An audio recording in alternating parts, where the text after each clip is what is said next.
So the mic is yours, Mr. Wolverton. Okay, have you got that email from, I do. yeah, maybe. Who? How about Marion? Where's Marion? Hold on for a second. I lost it. There we are. Hold on.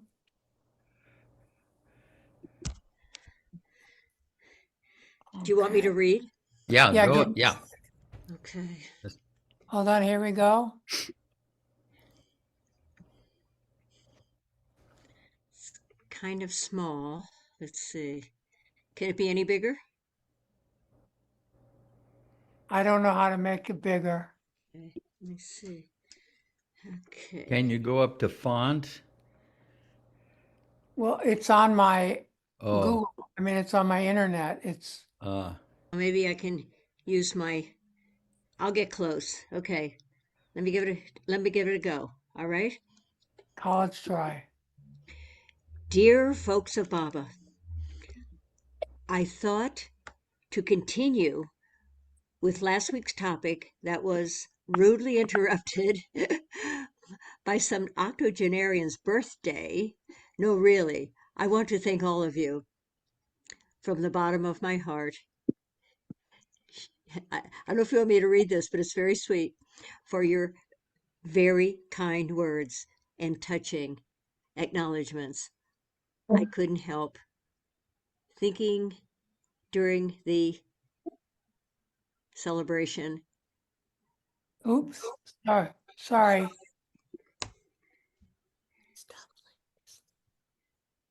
Uh, should I continue? Yes, please. I'm sorry.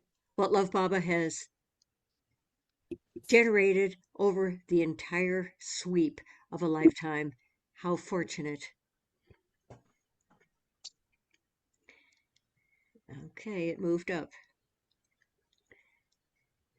Dear folks of Baba, I have just returned from my yearly pilgrimage to Meherabad and Meherabad, where I stayed for nearly 6 weeks in these two most heavenly places on earth. This isn't to say that Baba's presence is not equally everywhere, but there the veil of illusion is infinitely more transparent compared to most other places on the earth. As soon as I come into the environs of Meherabad and Meherazad, my whole being is lightened. You might say my mass of sanskaras, my conditioning, is dissolved to such an extent that I instantly experience the spiritual or the more refined side of myself. Due to Baba's work in these places, Meherabad and Meherazad, are treasure houses of his divine impressions, which spontaneously and gradually dissolve our good and bad impressions and fill us with his love. Eric used to say that our pilgrimage to Meherabad is your gift to Baba. Of course, we all know that it is his gift to us, but it is our gift to him as well. As early as the 1930s, Baba said, in the future, Meherabad will be like Jerusalem. For my spiritual work, it is the best place. It will always be the center of my work. On another occasion, he said, the whole universe is mine, but this place is especially mine. Meherabad is one of his major hmm, hospitals. that's what I thought, hospitals, so to speak. Oh, I see. So to speak, with all the latest equipment and technology to perform the most sophisticated treatments and operations when a doctor's house visits are not succeeding. His work within us is usually done with an anesthetic, though on rare occasions his surgery can be painful. In either case, we are relieved of spiritual blockages. Um, Uh, Complexes. Complexes. complexes. It's a little small. Complexes and other, Weaknesses. okay, complexes and other witnesses, often unknown to us, which may have been impeding the flow of our love. I have found that other places where Baba has been, such as the Meher Center, Meher Mount, and the Heartland Center, also have Baba's divine impressions and uplifting atmospheres. Also, the places his lovers have dedicated to him, and their very homes definitely hold his loving atmosphere. Baba once gave a graphic metaphor about the need for pilgrimages to sacred places, that they are like crime scenes, Crime scenes, yeah. bloodhounds, and brought in and given some article of clothing. And personal items. Okay, and personal Items of the fugitive. personal items of, Oh. I'm sorry, this is a little small, and personal items of the fugitive to Smell. fugitive too small. And then No, they, to smell. oh, for the future. Okay, I'm sorry. And for the fugitive to smell. Ah. And then they are Marion, like, oh, you can make the whole window bigger. I found to make the whole. oh, I don't know. Grab a corner, maybe.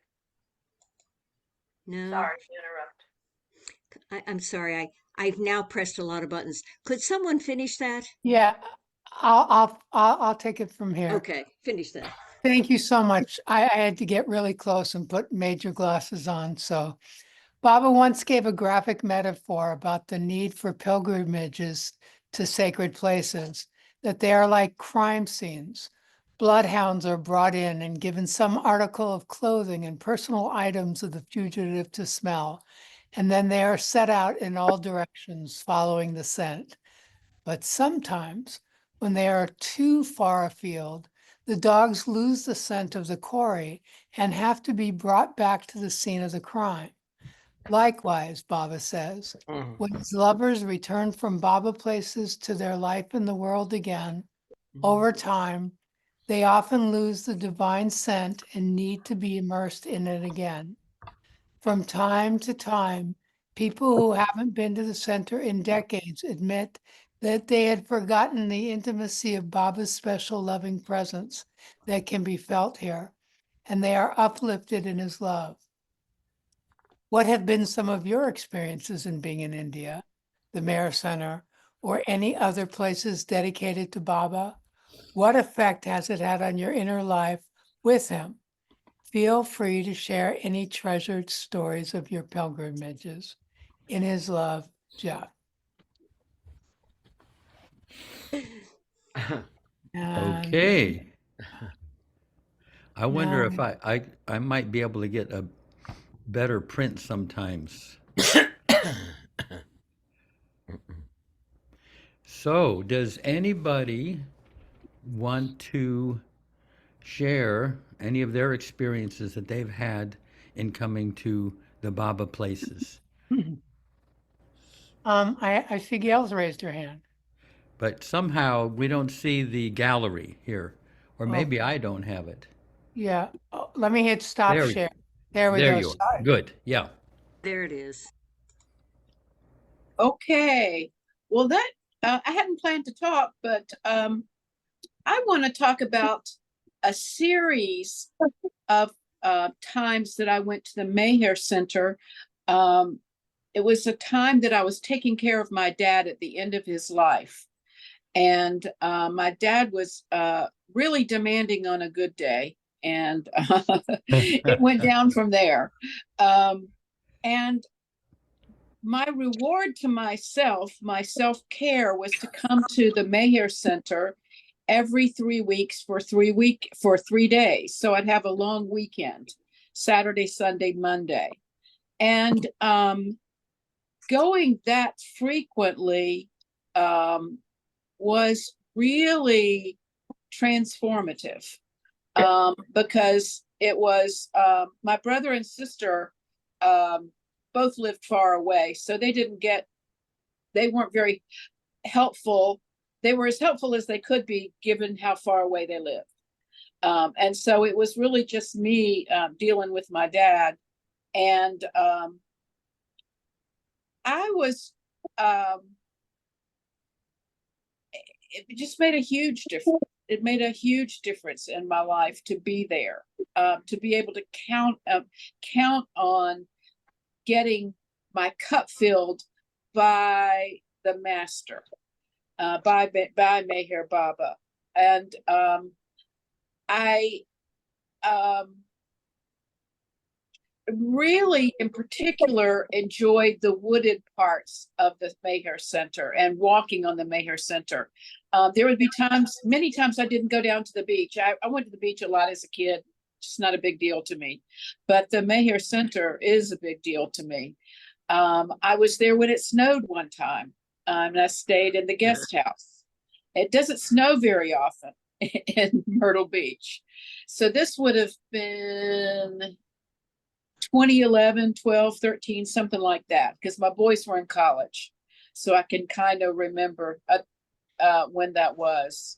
I think he died in 2014. I developed a meditation practice during that time, and I just felt Baba's presence so much. And so I miss going, and it makes me want to make a reservation tomorrow. Thanks, Jay Baba. Okay. After 9 o'clock tomorrow morning, we'll be ready for you. Let's go to Rich.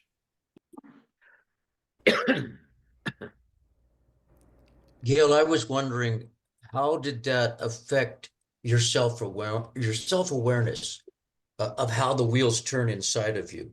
Because you report on the external part of it, which of course is wonderful, but the wheels as they turn inside of you, how did it affect your own self-awareness? Thanks, Gail. Oh, wow. I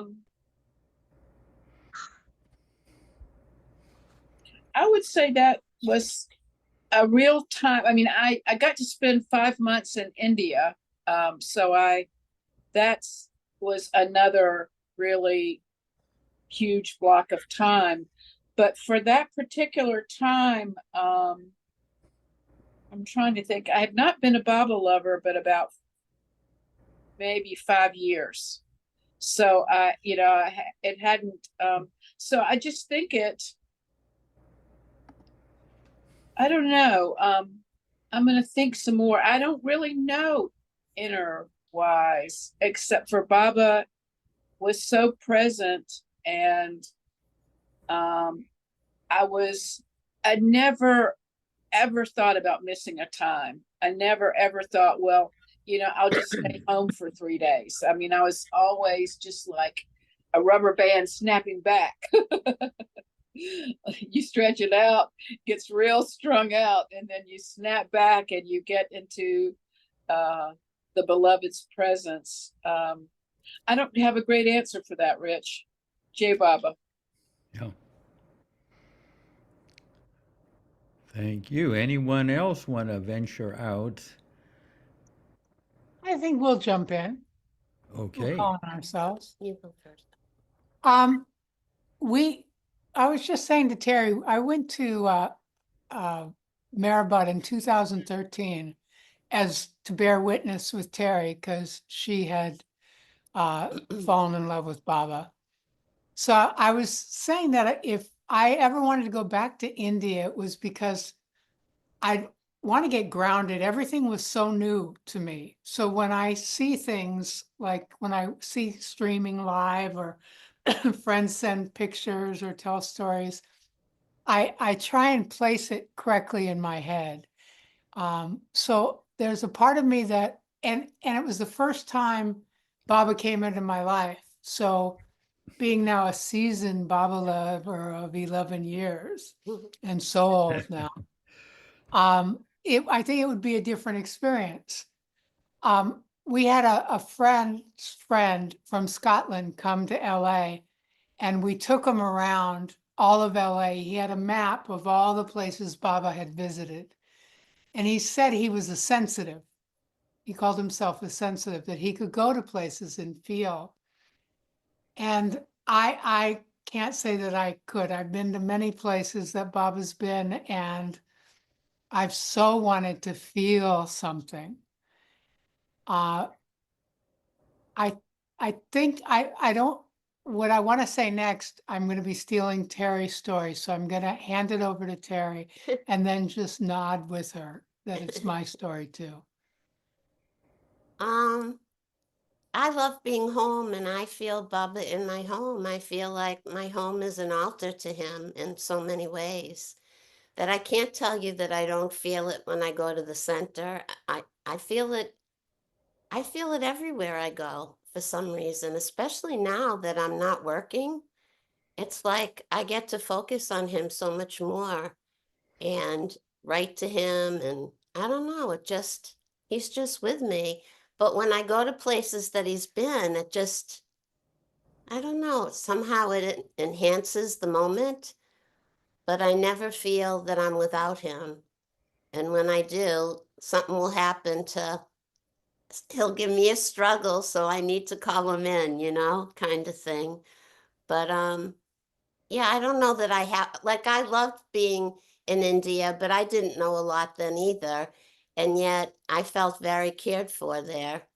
And I loved going to the samadi and just all of it.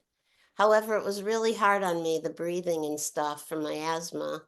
And I don't know that I could do it again. And I'm just so grateful that I did it before I knew any better, so to speak, because I really got a pretty good hit. And I feel that when I see the films of people, in India and they send them back, I feel very present with them. It feels, I got to put flowers on.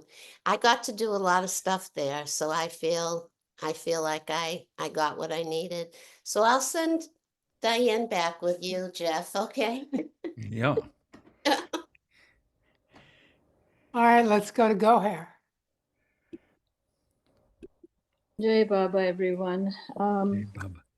So yeah, I have been to India many times, of course, and visited Baba's Samadhi many times. Starting, I believe, in 1969 at the Great Darshan. That was just like a day trip.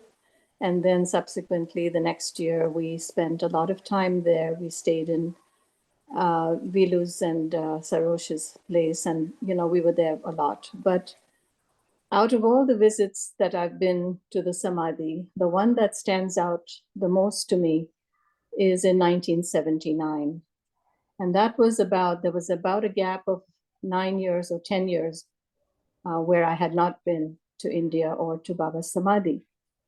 And in the interim of those years, a lot had happened in my life.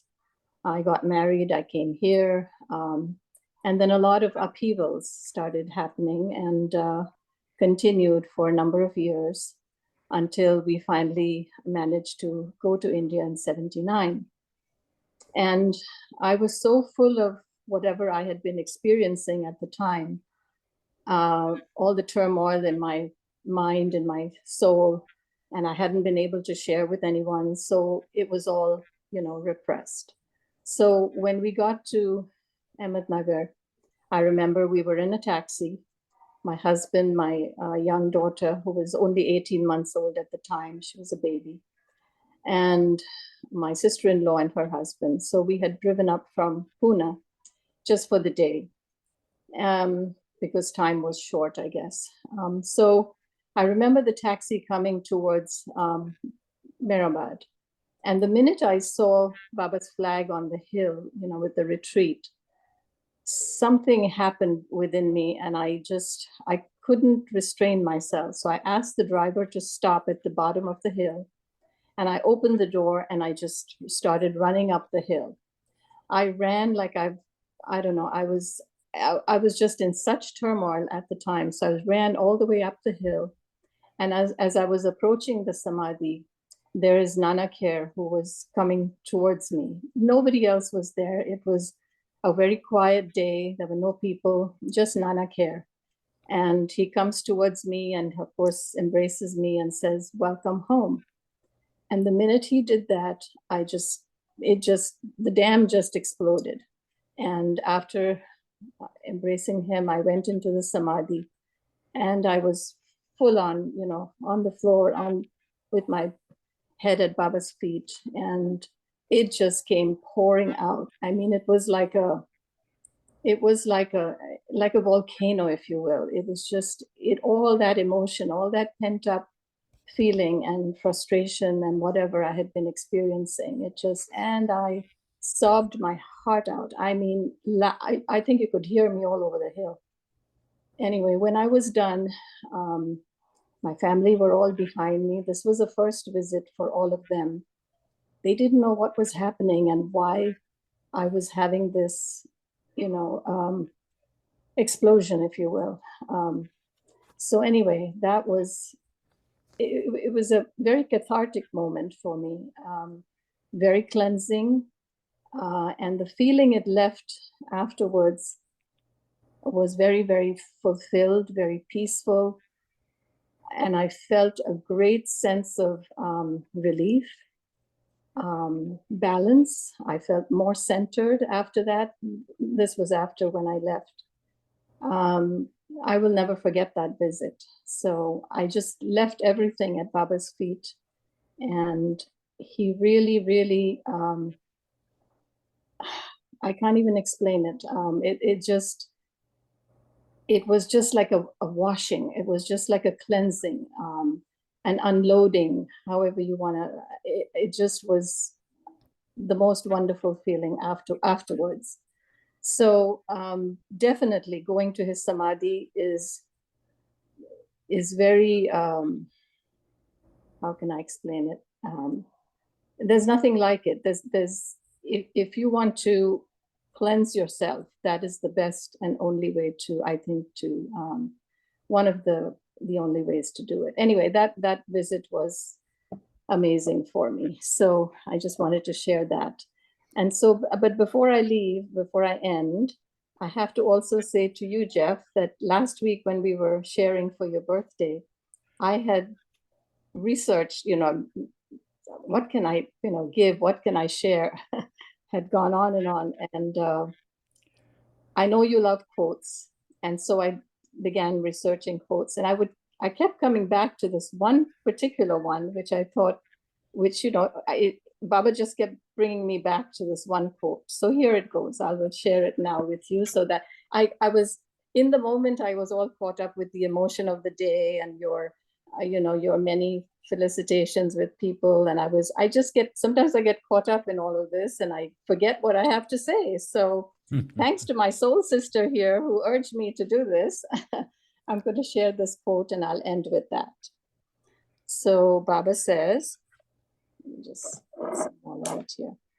Baba says, carrying on all worldly duties with a pure heart and a clear mind, and with equal acceptance of success or failure, while remaining detached in the midst of intense activity, is one of the ways of achieving Baba. Read that once again. Yes. Baba says, carrying on all worldly duties with a pure heart and a clean mind, and with equal acceptance of success or failure, while remaining detached in the midst of intense activity, is one of the ways of achieving Baba. Beautiful. Thank you. Wow. That was for you, Jeff. It was meant for you. Thank you. Hey, Baba. Yeah. Wonderful.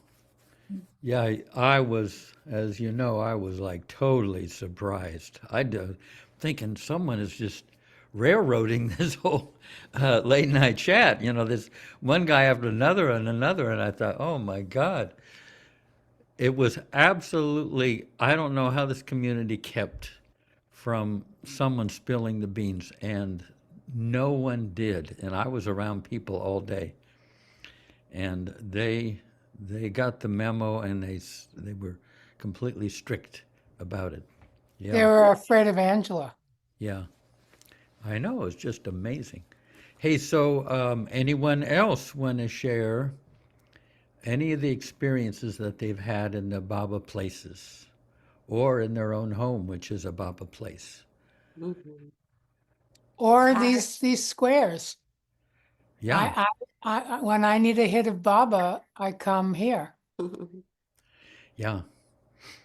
No, I think we do so much for each other, more than we could ever imagine, just the support.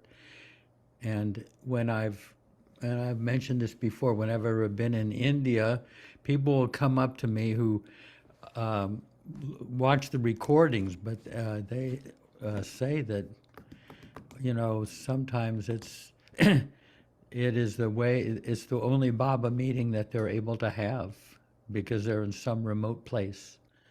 So it feeds. I mean, all of our.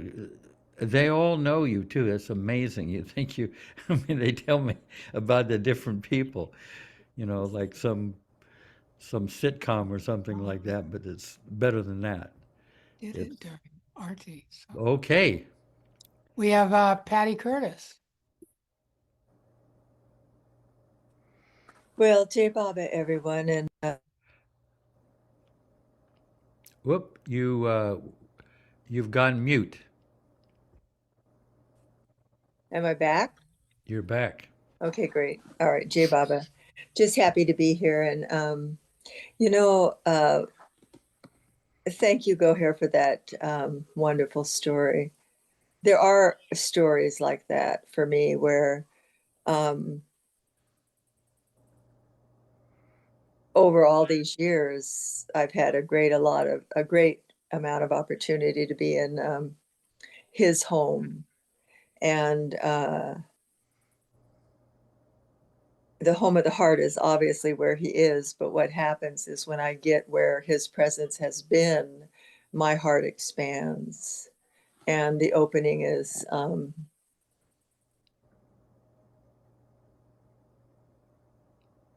through the surrender, evidently at his feet.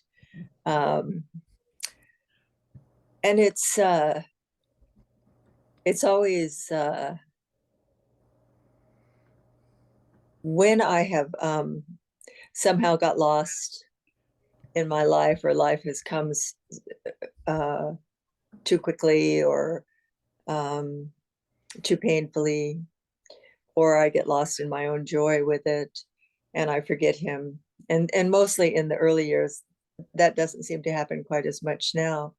But I've been, the only place I haven't really been where Baba's been is at Meherabad. I've been to Australia, I've been to the center several times, and of course India many times, and Italy, and I mean I haven't been in Germany or Switzerland, but it feels to me that in the very first time when I came just to the center in 71, it was pure joy, absolute pure joy. And I've said this to you before, my ability to even comprehend anything was not there. It just was not there. So I lived in the space of the nowness of my heart, and to just live in the lavishness that he was giving in the presence of where he was. And then in India, in those trips, there was a lot of fire and a lot of burning, a way of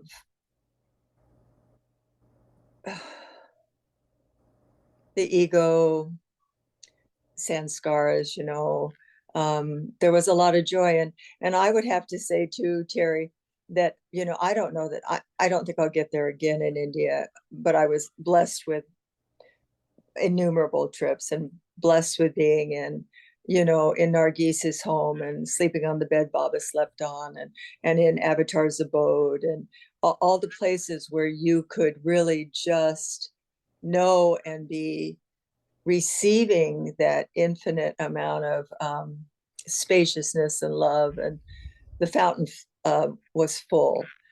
But through the innumerable trips to India, there were many times that there would be a gap, and it's been a huge gap now because the last time we were there were 2006,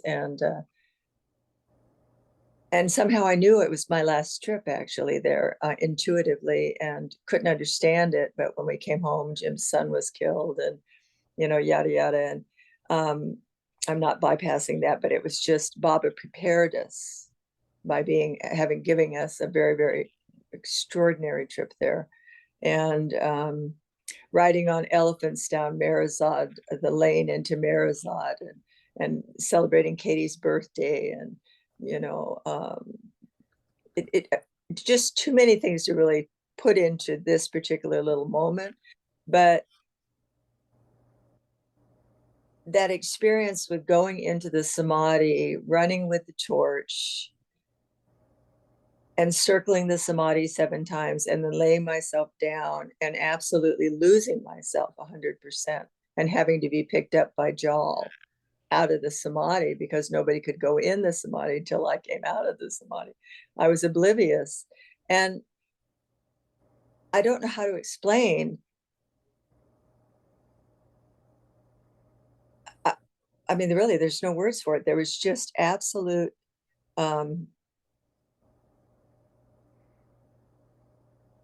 bliss. And I didn't feel like I was feeling the bliss. The bliss was there, but I didn't even know I was there in it. I don't know how to explain that, actually. And lots of times where I would just weep out in the samadhi, or in his bedroom, or even in Mandali Hall when it was empty, and I was gifted to be there on days when people weren't there, where I could just release the stuff that needed to be released. And you know, I can go on about this, but I think what it amounts to is my inability in the beginning, through the mind, to approach him, knowing it had to go through my heart or the soul or whatever we want to talk about. But it, you know, through effort and grace and through all these years, I do find him now in the moments in my home. And I found him today in the most crazy place that I actually didn't want to be, but it was a Christmas party for my husband's fly fishing group. And, you know, I don't really know them, but I do occasionally know the wives, but it, you know, it was in this place. And I had a horrible night last night, and I didn't really want to go. And I was woken up from a sleep, and we had to be somewhere like 2 to 5. But Baba showed up so strongly and brought me to tears, me and another woman that had a conversation that was so present and so filled with love, and so much his presence was there that there was nothing. I mean, and she said, I know why I came today. And I was feeling the exact same thing, you know, because the conversation was so deep and so rich and so meaningful to both of us, that we both needed to hear what the words were spoken. And to me, it was such a Baba moment. She's not a Baba lover in the slightest, but she had walked. She's, I think, a Christ lover. But through whatever is happening, Baba shows up, or we call him Baba. You know, the presence of the divine works through all of us when the moment and the times are right for the offering and the receiving. And, you know, it was just such a beautiful moment. And so now I really feel like, you know, I love getting to the center, and I sure hope I can get there again next spring. And I hope to get to Meherabad. But, you know, I do know that with, you know, what we have here on the screen, what we do in our, I'm reading Erich's book by Devana right now, and God, what a blessing that is to just open up and read that in my morning, because that brings me right back to Erich telling these stories. And oh my God, it's so beautiful. So we create, we don't create it, but he creates it by us looking towards him, you know, remembering him and thinking of him. And it's beautiful. I mean, what we have and what we share with each other is such a gift. It's just the biggest gift that he gives us every day, every moment. And those powerhouses exist, you know, the times in Italy and the cave, wherever. I mean, it all exists and it's powerful to get you. But, you know, I think I'm past that part now. I mean, you know, I've been blessed to be there, but it's not happening now. But I have it all in here now. So that's the gift. So, Jai Baba. Beautifully expressed. You Yeah. covered so much, really, that we all experience. Yeah, that's what I feel. Yeah, very much. Yeah. Anyone else want to venture out into the high seas? I want to add something to my story about feeling and not feeling, because I know Patty has a great connection with the CC. And when we went there, it was 5 of us, all Baba lovers. And I tried again to say, okay, Baba, I'm here. I'm willing to feel whatever it is. And we all did our thing in there, both separately and then collectively as the 5 of us. And we did Avatame Baba Ki Jays. And the power of our 5 voices in that small, cavernous place took me over. And I felt it like, I can't believe I actually just out loud on recording said I've been to places and not felt anything, but I take it back now because I totally did. And it was life-changing for me. It makes me want to look forward to get those feelings again. You know how you talk about how when you go to a place and then you come back in and you're protected by that honeymoon feeling, that love feeling, and it's hard to keep it going. I keep reminding myself when I find myself forgetting about those connections. Beautiful. Yeah. Anyone? Let's see. But I don't want to put Johannes on the spot, but we were just there at Meherabad together. Anything, Johannes, that comes to mind about being there at Meherabad? Whoop, you're. Now I'm on, I guess. Good morning or good evening to all of you. I just returned from India a week ago, last Monday. And when I returned, I wanted to return on Sunday morning, but I was, it was too early for me to go, so I stayed for another time in Meherabad because Meherabad is home for me. So I just postponed my travel to Pune or to Mumbai for 6 or 7 hours. So I took a taxi not at 9 o'clock in the morning, but at 3 o'clock in the afternoon, just to have another time in Meherabad, because Meherabad is my home. I'm so glad to have the opportunity to return for a second time to India, and especially to go to Meherabad, because Meherabad is, as I told you, my home. I just love it there, on the veranda, in the bedroom of Baba, where I bow down to him. My heart opens. Yeah, it's just a blessing to be in India and to be at Meherabad, and I'm still full of having had the chance to feel Baba at all the places I have been during the last 5 or 6 weeks. I remember being at Pumpkin House in Pune, the upper room. Amrit allowed us to be there for a couple of hours, and I'm still full of India, and I feel full of Meher Baba, and that's it.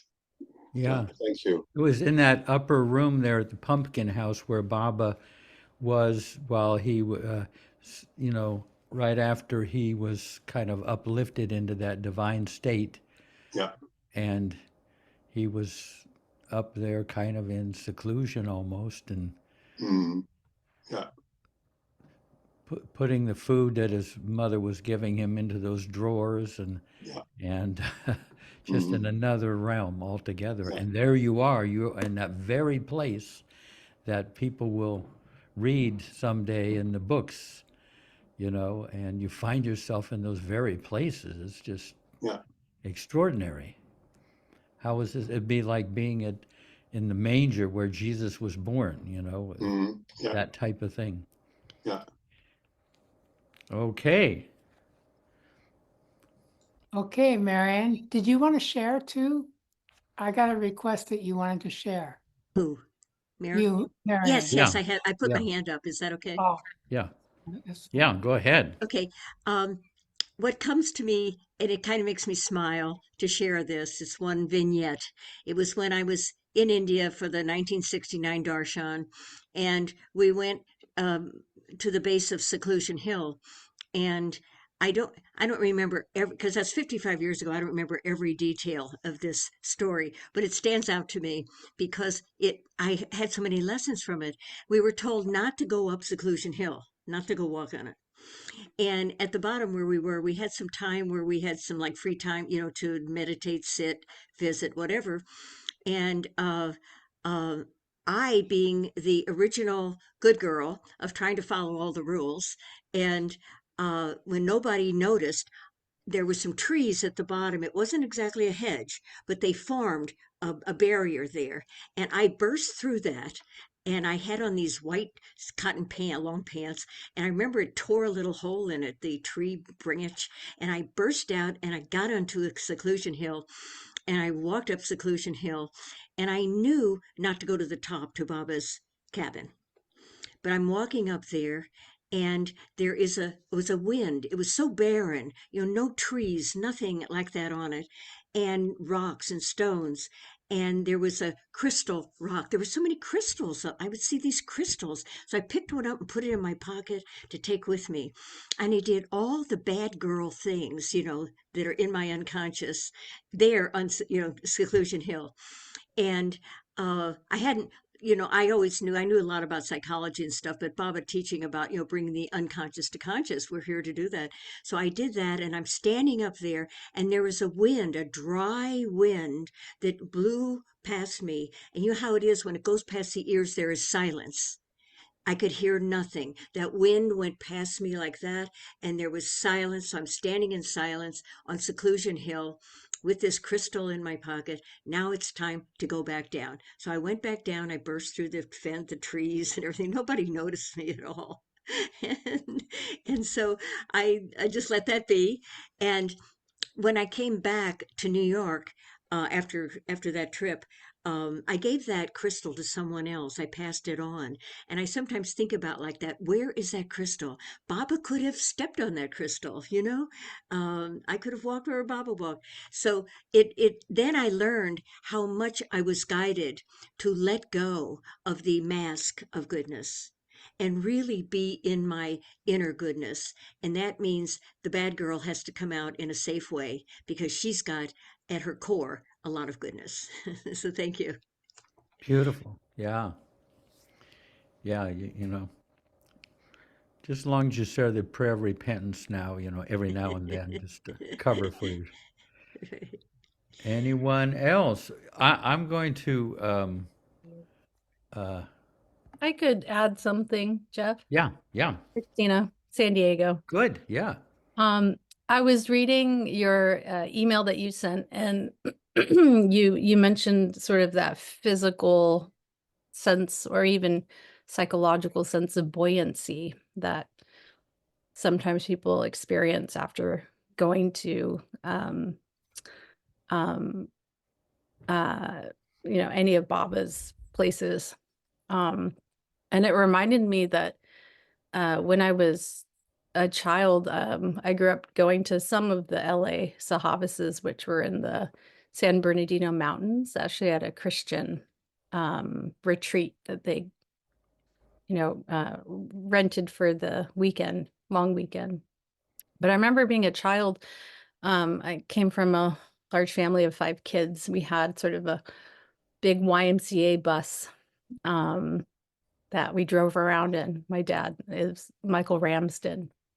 And my dad would, you know, take us to Sahabas. And then after Sahabas, I remember once having the experience of laying down in that van after a wonderful weekend. I was probably somewhere between 9 and 11, maybe. But I remember anytime the van went over a bump, I felt like I was physically floating. And I realized I had that sense of buoyancy that you described in your email. And I thought it lasted for a while too. It lasted, I think the van ride home, which was about a couple of hours. But I didn't know what it was as a kid. All I knew it felt amazing. I felt like I was floating. And I remember thinking like, I want to go back to that place again. And I want to feel that feeling again. And I never have, probably because I'd been looking for it, but it was a gift, I think. And yeah, and thinking back on it also during that Sahavas, Meru was there. And she had a tea with the women, and I was included. And I just remember what a special experience that was. That Baba's presence was definitely shining through her during that tea. And yeah, so I was really glad to read your email because it like triggered that memory, and I hadn't thought of that in a really long time. So I don't know, it just seems to me that Baba is wherever we are. So, and everywhere, but feels like when people who love him congregate, his presence is there. So, Yeah. Yeah. yeah, Baba said, whenever 5 are gathered in my name, I'm present, I'm yeah, there. yeah. And yeah. I've been feeling him more at home because I've been reading, and I don't know if that's common, but I've been reading some of the older Baba books, including God Speaks. It's the second time I've tried to read it. And Good luck.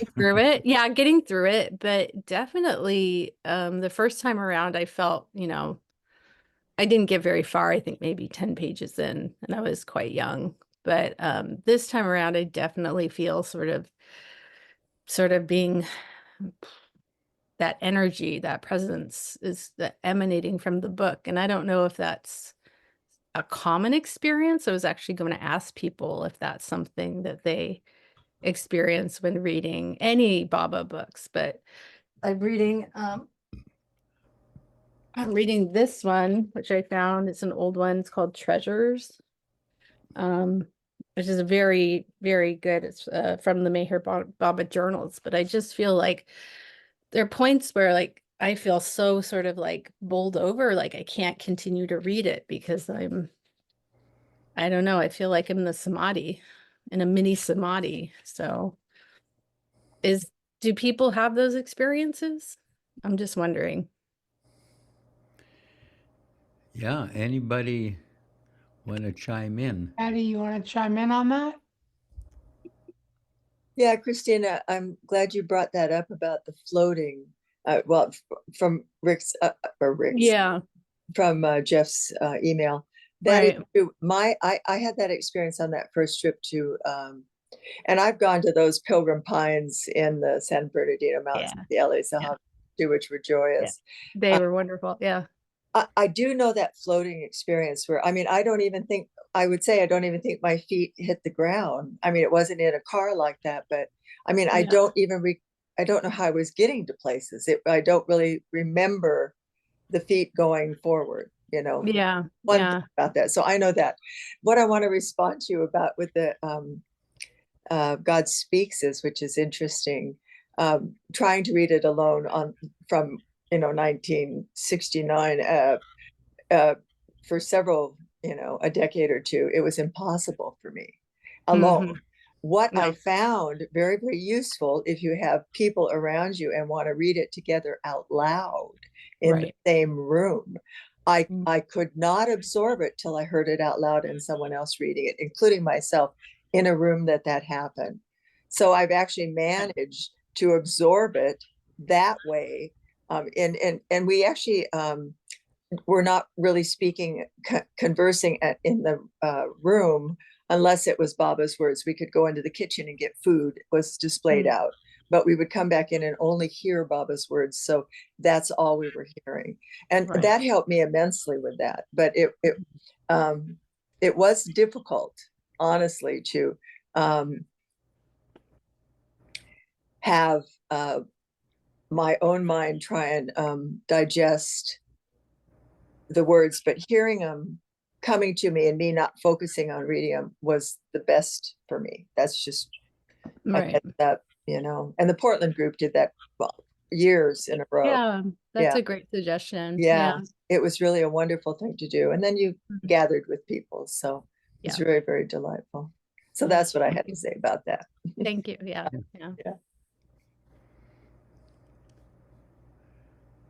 Hi, Elizabeth. Have to reveal myself. Well, I put in the chat the Tagore poem that Kathy Riley put to music. Gohair's comments reminded me of that. And it's one of the most beautiful songs. It's called Purify Me.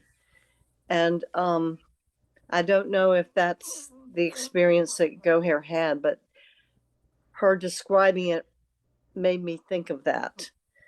And to me, the words of that song match the experience that Gohair described.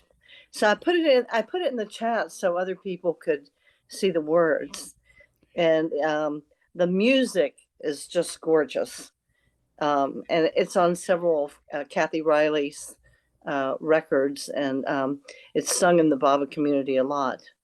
So I just wanted to, I know Jeff knows it. Yeah. Why don't you read the words out? Oh, okay, sure. About Tagore, I'm sure you've heard this, but he was asked what he thought about. He was basically the poet laureate during Baba's time, and he was asked what he felt about Meher Baba. And in northern India, the word for the word Thakur, Thakur, is a name for Krishna in northern India. And so when he was asked what he felt about Baba, he said, "I am Tagore, but he is Thakur." Wow. Wow. Yeah. Well, I could sing the chorus if you like, so people will get an idea of what it sounds like. But if you'd rather me read it, I'll just read it. Yeah, do both. Or when you get to the chorus, sing it. Yeah.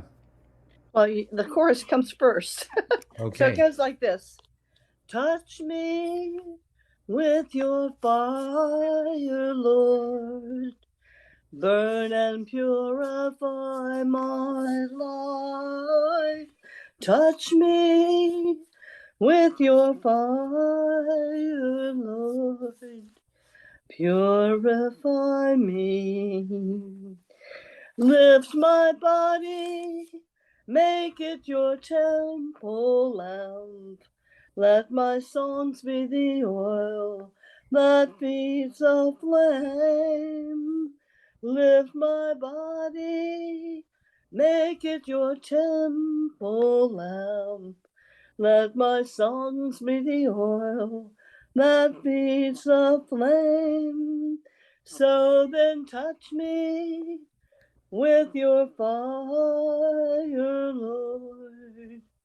Burn and purify my life. Touch me with your fire, Lord. Purify me. In the core of darkness, stars bloom forth from your torch, and my longing is a flame rising to heaven. In the core of darkness, stars bloom forth from your touch, and my longing is a flame rising to heaven. So then touch me with your fire, Lord.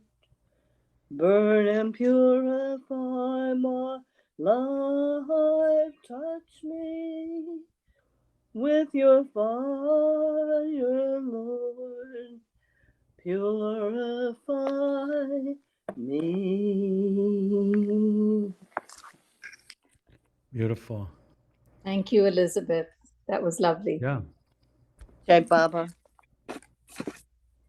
Hey, Baba, thank you. Let's go to Colorado. Rich. Yes, back to the issue of reading God Speaks and other books by Baba, not by other people, just by Baba. When I read them, and it's as if Baba is translating the concepts that are beyond my mind kind of into my heart and consciousness. And for me, it's a much higher form of experiencing Baba than all of this arty stuff. This arty stuff relies on a lot of human love and emotion, but I got that when I listened to the Everly Brothers at 10 years old. They were great. Bye-bye, love. Hello, suffering. Something like that. So the Everly Brothers could do what any of these arty songs could ever do for me. But when I read Baba, when I read his words, not someone else's, his words, it's fundamentally consciousness changing. And it's that way because it's Baba.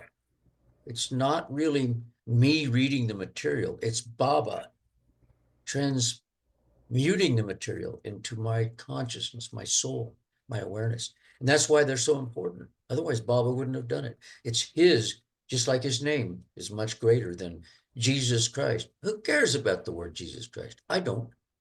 Meherabad I care about. That counts because it's now, it's not 14,000 years ago. And I'm really hard on this stuff because so many people have so many lighthearted opinions about all this, but I can't. It's not part of me. It's really not. Now, going back to the trips and all that, I have never had the money to really go back to India. And it pisses me off because I want the money to go back to India, but I've never had that opportunity. So Baba doesn't allow that for me. It's not been allowed. I've been to Myrtle Beach several times. And yeah, I've sat in Lagoon Cabin, and Jeff knows it took me years and years to find Baba's bedroom in Baba's house. And once I did, the last trip I had there, I could hear Baba speak to me, you know, do this, do that, do this, do that. It was quite profound. But So I can't relate to these. I went to India 45 times and now I'm healed of all misery. No, I don't think so. I think that's just part of the trip. You know, Baba alone is going to get us to a place where we experience him probably in our next lives. That's what I think.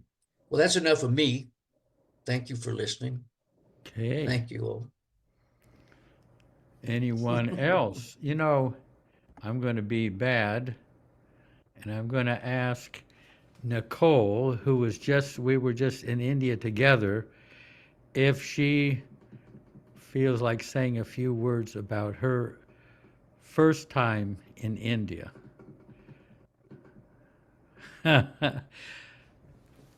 Anything you can say. She was, I actually there when the moment she first went into the tomb. Someone ushered me in there, so I was standing there. But anyway, and what comes to mind, Nicole?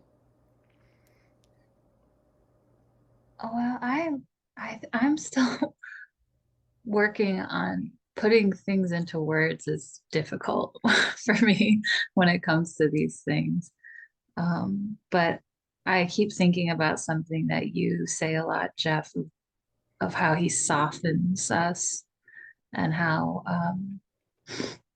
he's not changing us, but softening us and opening up our hearts. And I remember reading in Darwin's book, one of his experiences, I think, during the 3 Incredible Weeks, where he could feel his heart center opening and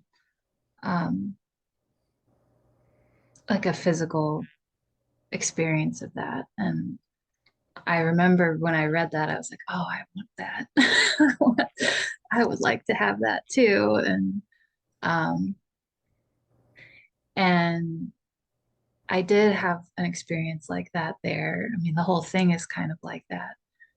But I mean, more importantly, I think it speaks to what I'm getting more and more is how Baba listens to those longings of the heart 100% every single time. And, you know, during his own good time, we'll fulfill them and answer them. But yeah, I don't know. There's a lot to say. I'm still working on it, but I can share that much. Yeah, For now. I mean, I remember you. Can you recall the? I mean, you're going into the tomb the first time. What you thought of beforehand, and you know. Well, it was so sweet because, you know, even like when we got there, he made sure like we got a good meal. You know, the person checking us in was like, oh, it's lunchtime, you should go eat. And of course we needed that. And then I immediately wanted to go to the samadhi. And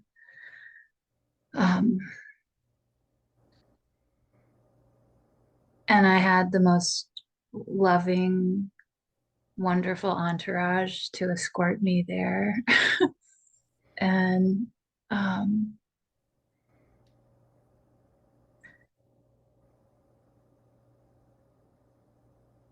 don't know if I can describe it. I'll work on describing it. But it was the best moment of my entire existence, probably, of probably since the very beginning of this journey. And I just was overwhelmed with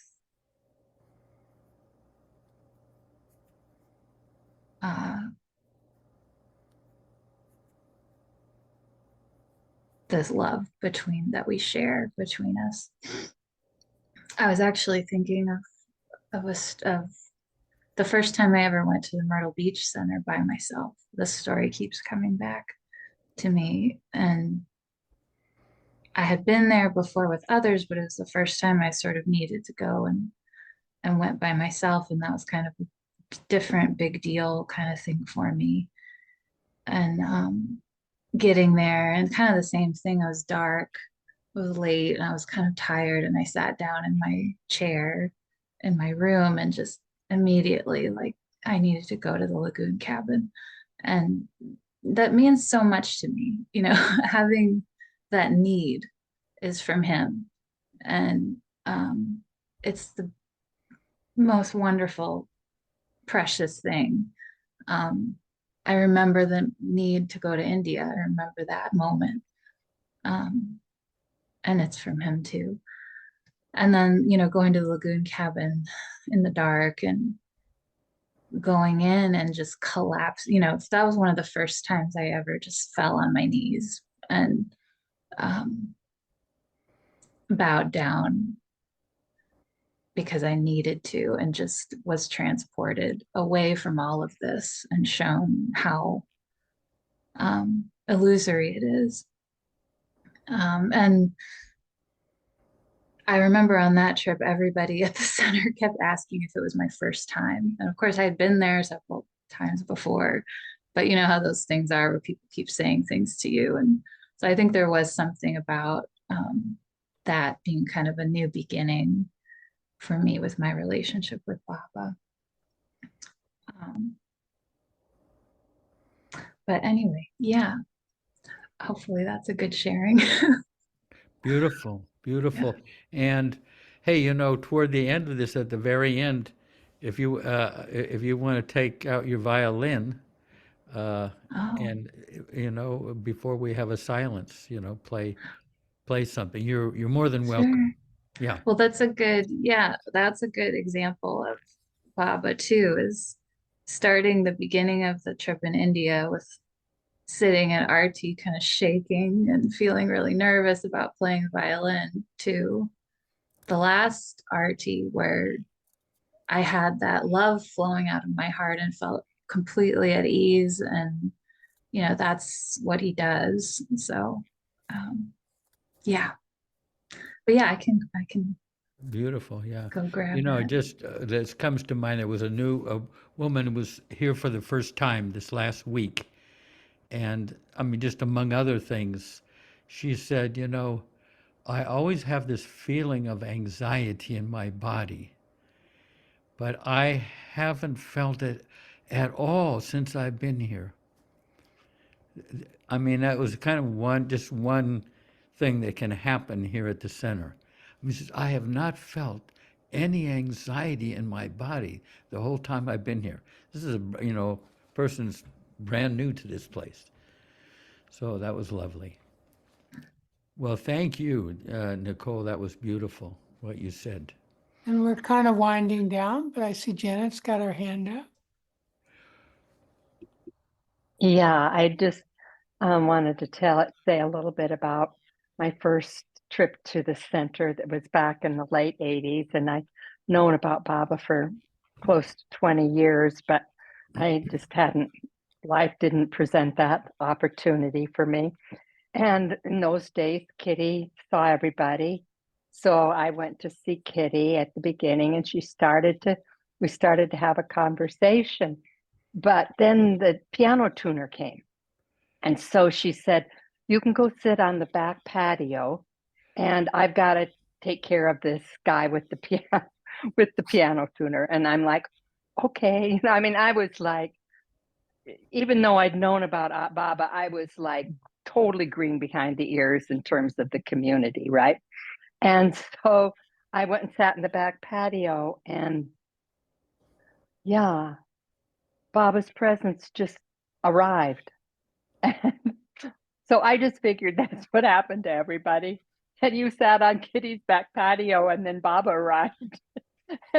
and it was really lovely and so very natural that I don't know that I've ever even told anybody this before right now, because it was so completely natural. And I mean, and so yeah, I mean, not a visual presence, but a internal presence where I felt like we were talking and communicating, and I was with him. So then eventually the piano tuner left, and I went back and talked to Kitty for a while longer. And then I walked back to the center, and then people were like, oh my gosh, you were with Kitty such a long time. And it was like there was this feeling like I was some really important person because I sat with Kitty for this very long time. And really I had been on the back patio. So it was just amusing and lovely at the same time.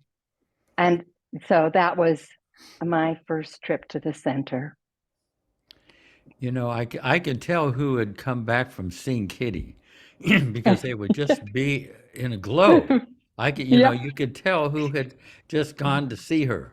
I mean, it was a before and after because you really were seen at the deepest level and kind of appreciated Baba and her appreciating you as what people experienced. Such an affirmation. Such an affirmation. And then I went back before I left, which hadn't been, oh, I don't know how many days later. And she said to me, oh my, you look 10 years younger. Yeah, but it was really lovely. Hey, I was gonna, what about Marta? She's just been sitting around there, in Santa Barbara with, lazing around and everything. What about me? Okay.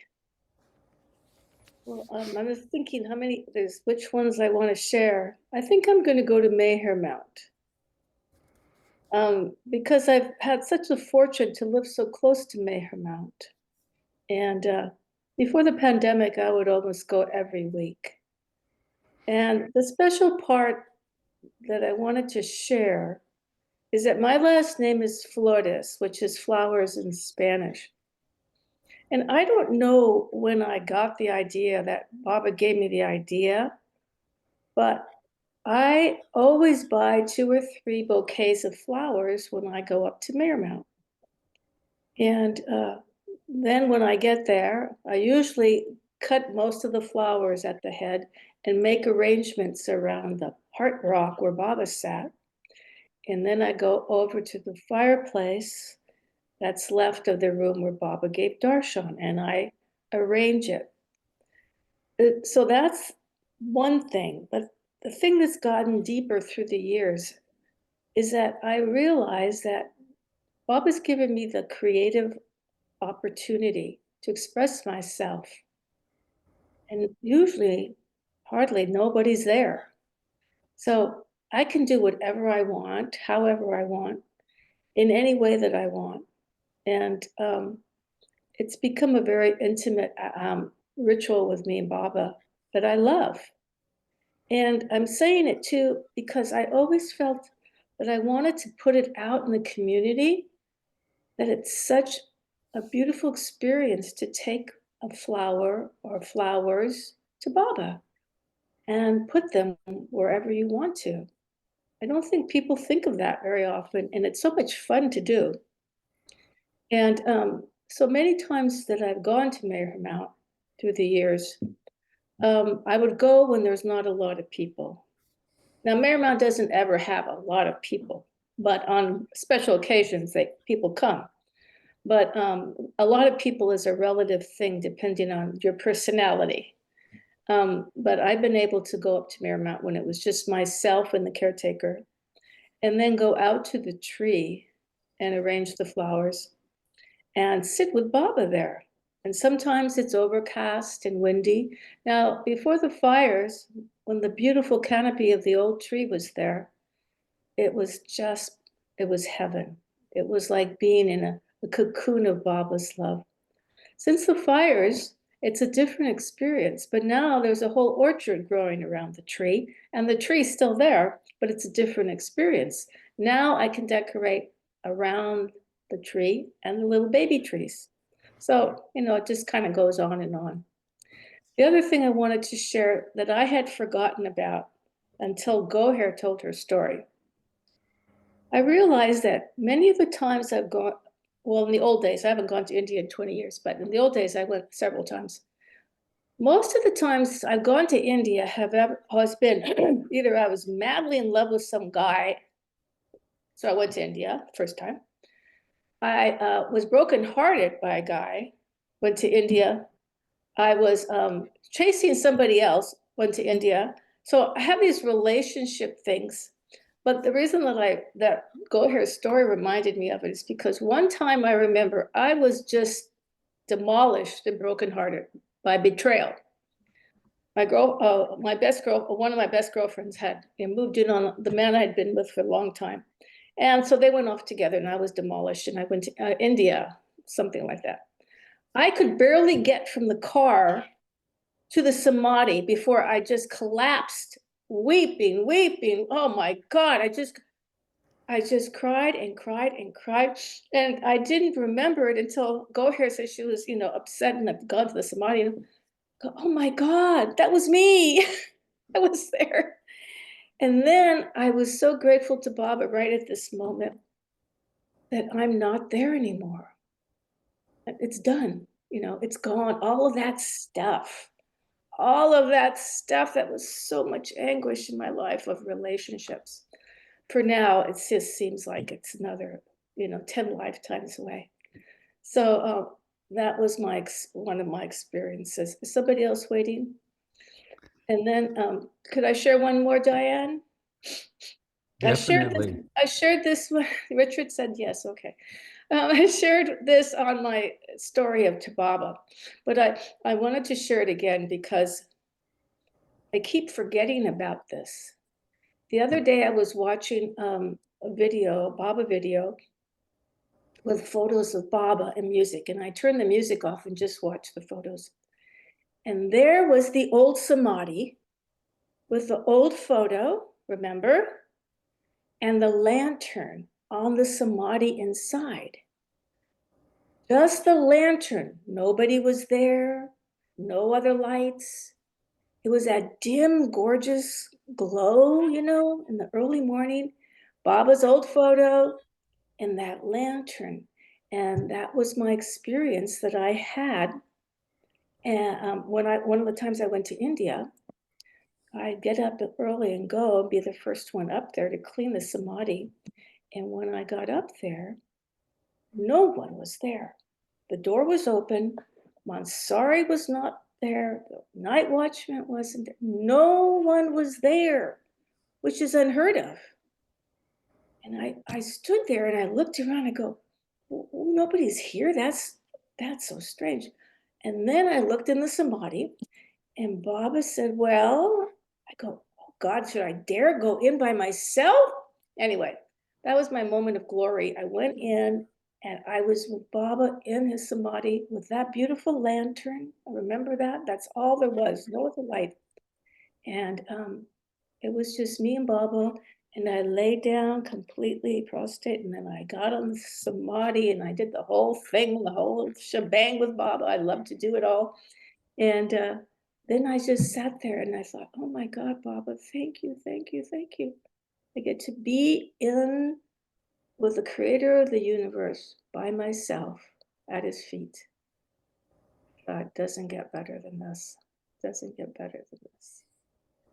And I was reminded of that the other day because Baba gave me the visual of someone had taken the photo of that glow and the photograph of Baba and the lantern and the whole samadhi. And there I was in Santa Barbara, in Baba's samadhi at that moment again. And just a reminder, he's always giving me little kisses. He's always giving us hugs and kisses, always. If I feel it or not, if I'm not thinking of him or not, boom, we'll do something like that. So like Baba says, if you don't love me, I'm loving you. And that is bottom line. Beautiful. Thank you for letting me share that. Yeah, So, lovely. Jeff, you think it's violin time? Yes. Yeah, okay. Sometime I'll share a little bit of mine, but I'm still trying to get the words to describe my experience this last time. Yeah. Nicole, you got your violin there somewhere? Yeah. And Jeff, did you have any idea about how you want to handle the next couple Sundays, which are holiday Sundays, kind of? Yeah, I was thinking of maybe next Sunday is Mara's birthday. Oh, I thought maybe we could have, one devoted to Mara, and then have the following Sunday off, which is near New Year's. Um, but that's I need a volunteer host for next Sunday because I can't be present. So somebody could let me know. It's a lot of fun. we've got Betty there. I don't know. Betty's moving the day before. Oh, I don't think. okay. Well, if we can, we can cancel it too. Well, we don't have. I'm happy to do it. I don't know technically if I, need too much commotion, but I'm happy to do it. Oh, great, Marta. You and I, thank you. I'm going to ink you in and I'll call you and tell you how to do it. Easy peasy. You know how to do it. Thank you. So Nicole, you got your violin there? Yeah. Do I need to do anything with sound settings? Yeah. Do you know how to do original sound? I've watched enough of these to know if people do things with the sound. It says But- kind of usually upper right. Right. It says original sound for musicians on That's off. on a Mac. Oh, I do not have a Mac. So then maybe try audio, the little, Yeah. Audio settings. Do you see a little? There's a little carrot right by the microphone. I mean, it's an upside down V. You see that? Yes. You click it. Okay. Then you get a whole list of things at the bottom as audio settings. Okay. Click that. Got it. Then one of the offerings will be toward the bottom, original sound for Oh, musicians. Original sound. There it is. Click it, and it should continue to stay on for you from Okay. now. Okay. Thank you. the Nicole came with this violin, not the one that she's going to be playing, but in India, because this one that she's going to play is from 1821 or something like that. It's a very old violin, but she brought one to India, and the bow was kind of shredding. I mean, she had to cut off some of the strings that were just floating around. So she did a great job, but quite handicapped. It was from a garage sale that I got this violin for $40, but it did a great job. It's a good travel companion. All right, let's see.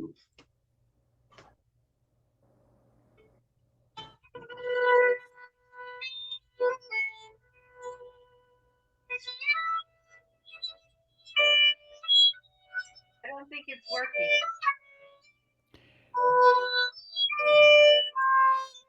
Nicole? Nicole, it's not on.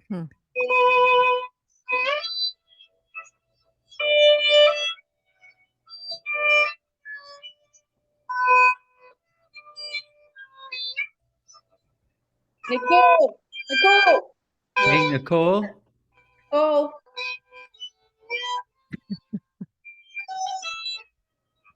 Hey, Nicole.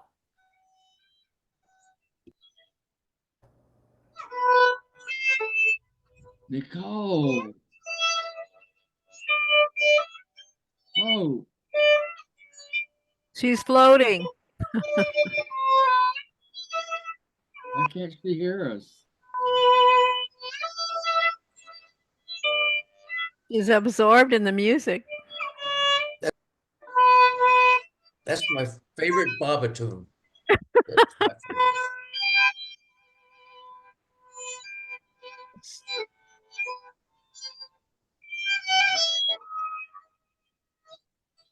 Oh.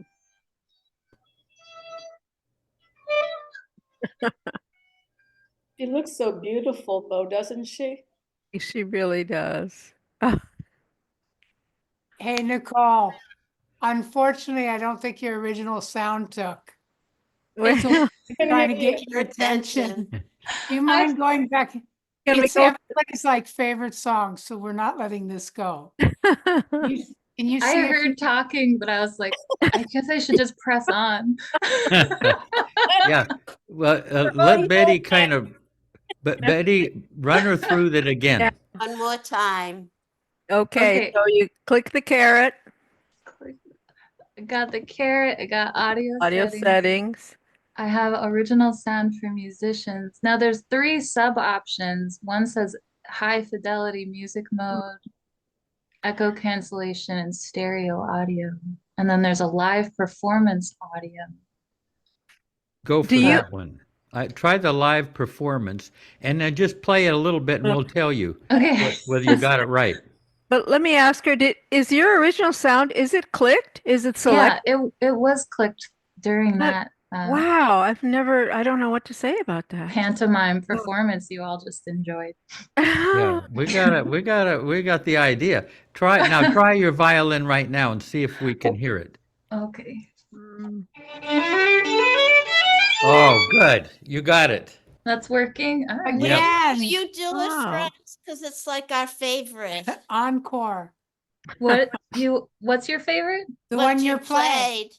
The but 7 names of now that God. we can hear it So you well. could hear some of it, but not Oh, Yeah. yeah. Just the gist of it, but not Oh, really the refinement of it.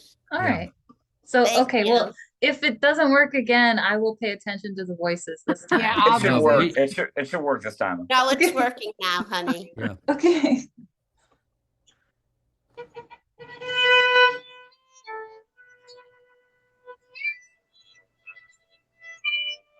Uh-oh. Maybe she's too far away from the Oh, mic. the microphone. I think maybe you need to be closer to the computer. Closer to Okay, me. let's see. Mm.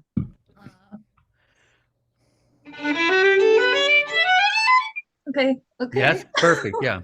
All right.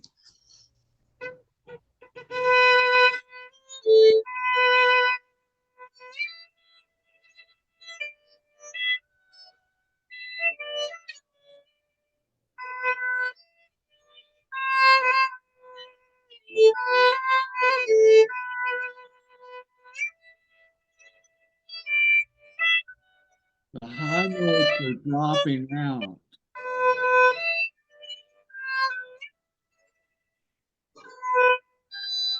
I'll try it back on original sound with the No, close to the mic. she needs a better microphone. She needs to get you need to get Or a An actual a microphone. higher Which- quality okay. microphone. or move right up close. When you do it right up close, we get it. The higher notes are dropping out. You know, I do have a microphone. I can get it. I don't know how late you guys want. You want to? I can go get this microphone. It's downstairs, but I don't. You know, or we could wait till next week as well. Oh, we're all That's- just Nicole, Yeah, why don't you go play get it. Chris' birthday next week and get prepared? Yeah, that sounds Yeah. like a plan. Yeah. Okay. I want to hear you under the It's our best- loss. It's our loss. that we know how beautiful it is. We can tell. Aw. Thank you. Okay. Well, let's. Do we have a final quote by any chance? Anybody have?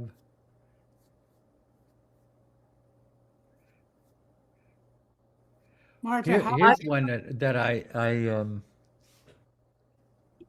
no, I don't know if I'll be able to remember all the words. I think Gohair's looking for one. I have one. It's the mystical language. I cannot rest unless I work. When I work, that is my rest. My work is in restlessness. That's Baba. Yeah.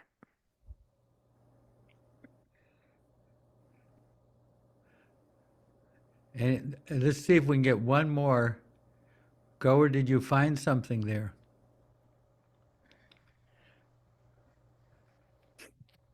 Hmm. I think you're on mute Martha, though. go ahead, you need to unmute.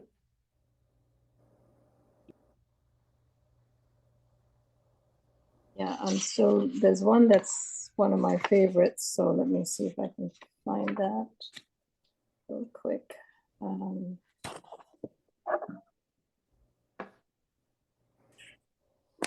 Okay, I'll read this one. A new line. Can you hear me? Yeah, we'll Okay. have a few moments of silence after. Okay. Okay. A new line in the divine picture is sketched only when some individual takes life forcefully in his hands, breaks up the old patterns, and insists on creating something new by his own inner vision.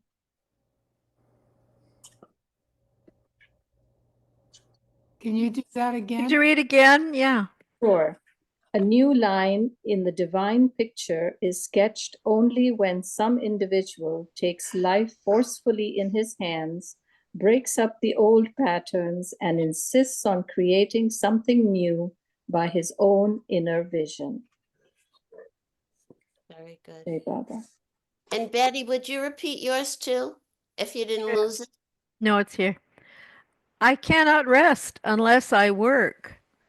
When I work, that is my rest. My work is in restlessness. That's great too. Thank you.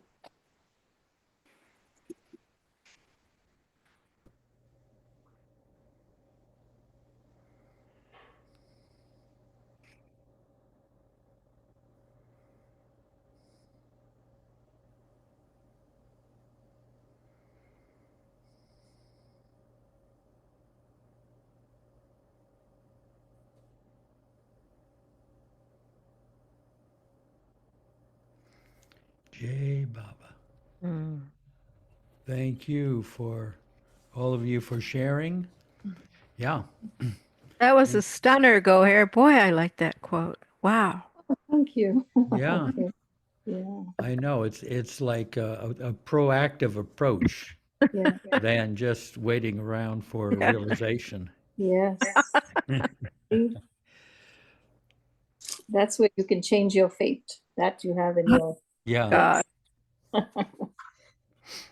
You have to be brave. You have, yes, yes. I mean, all of us are destined to go on a certain path, but while you're on the path, you do have the free will to make changes, right? Yeah. Yeah. Yeah. Mani gave a nice, Yes. very nice description. That's in the Real Treasures, I think. Yes. I just read that recently. That's right. And today's her birthday. Yeah. Hey, do you have that quote by any chance? Or do you have to go somewhere? This is a beautiful quote from Mani, and it's her birthday today, Baba's sister. Yeah. And this is a beautiful quote about, she was asked about free will and predestination. Yes. Just read that. Gosh. I don't have it in front of me, Jeff. I'm sorry. Where did I read so much during the day, I forget what I've read where. I think it was the Meher Center. I'm looking. Yes. Yeah. Yes. It was on the maybe You the have it? no, Yeah. not quite. Hold on I one know second. it's in the Real Treasures by Oh. Rustam Falahati. Oh. Yes. I mean, I know it's there, but Okay, here it is. So I read it? yeah. In a passage from the Real Treasure by Rustam Falahati, Mani explains her understanding of divine will and free will gathered from Baba. You see, it's like a train journey. Once the journey begins, you are stuck with whatever baggage you have. This baggage represents your sanskaras. Divine will represents the route. You can't alter the route of the journey. The train takes a fixed route to its destination. Your free will is only restricted to what you can do on the train. Either you can look out the window, play cards, or read a book. Although the options are many, and the activity you do on the train may give you a sense that you can alter your journey, yet it is not the case.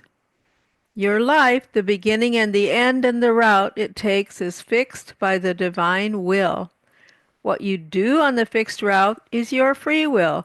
How you accept the events in your life, the people who are supposed to meet you, how you interact with them, that is your free will.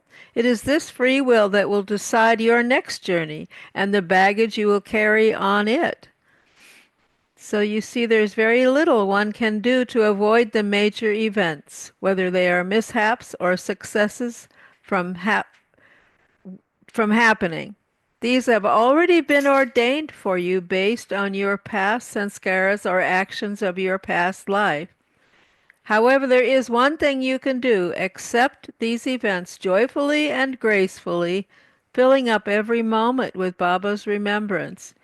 If you do this successfully, not only will his remembrance soften the impact of the mishaps or other bad events that are meant to occur in your life, but eventually it will finish off your journey once and for all.